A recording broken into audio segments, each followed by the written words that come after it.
Bonjour et bienvenue dans cette vidéo de présentation du module de compilation. Cette séance est consacrée au chapitre numéro 1 qui s'intitule sous le titre Introduction à la compilation. Je suis Dr Assia Mahammar de la faculté des sciences exactes et Université Tahrir Mohamed de Béchar.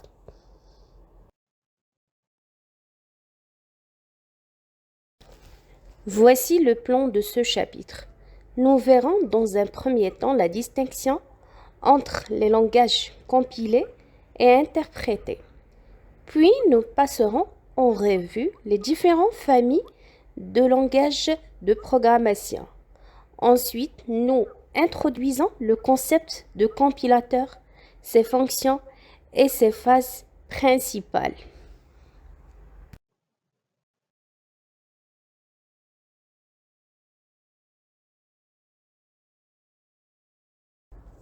Introduction.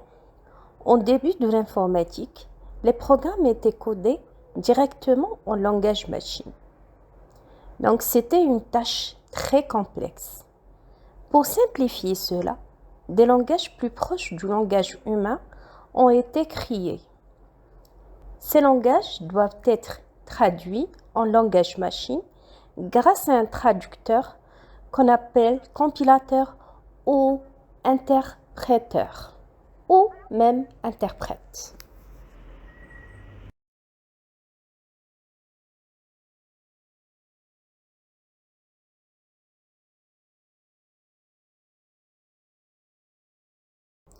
Langage compilé ou interprété. On définit les langages compilés, ce sont des langages traduits en totalité avant exécution par un compilateur, alors que les langages interprétés sont traduits et exécutés instruction par instruction au moment de l'exécution par un interprète. Famille des langages. On distingue plusieurs types de langages. On commence par les langages de bas niveau, tels que langage machine et assembleur.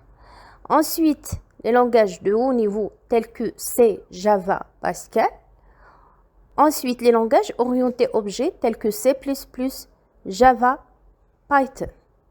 Et aussi les langages spécifiques où on les appelle des langages de quatrième génération, comme le langage SQL.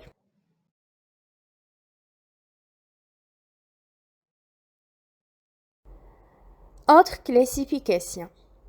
Bien sûr, il existe d'autres classifications des langages. La première, c'est la classification selon les langages déclaratifs, comme les langages C ou Java. Fonctionnels, comme les langages Haskell ou ML. Langages de script, comme les langages Python, PHP ou Ruby.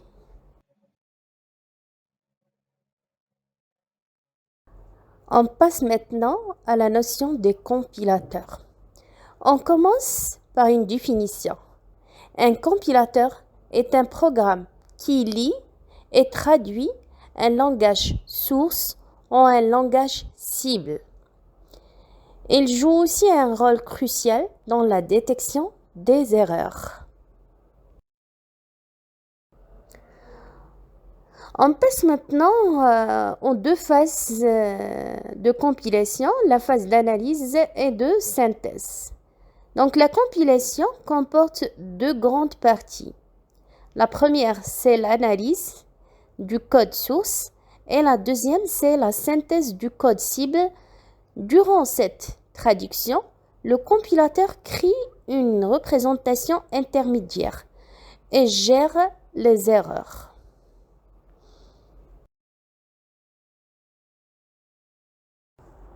Remarque.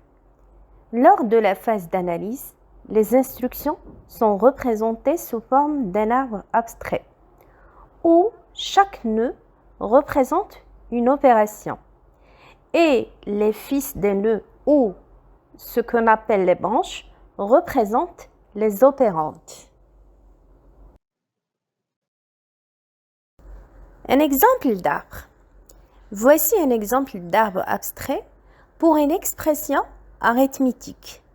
L'arbre structure l'opération selon les priorités des opérateurs. Comme expression arithmétique, on a t égale à x plus y étoile z. Donc, cela peut être traduit sous forme d'un arbre abstrait, où les opérandes seront les feuilles de l'arbre et les opérations seront les nœuds de l'arbre. Schéma général. Un programme en langage source passe par le compilateur. Bien sûr, ce dernier produit soit un code cible, soit des messages d'erreur.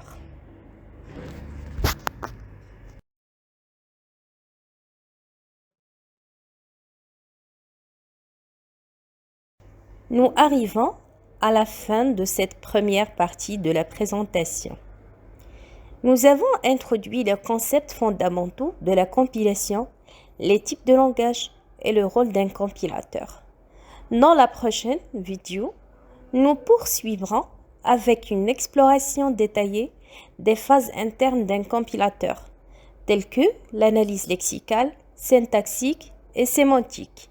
Merci pour votre attention et à très bientôt pour la suite du chapitre 1.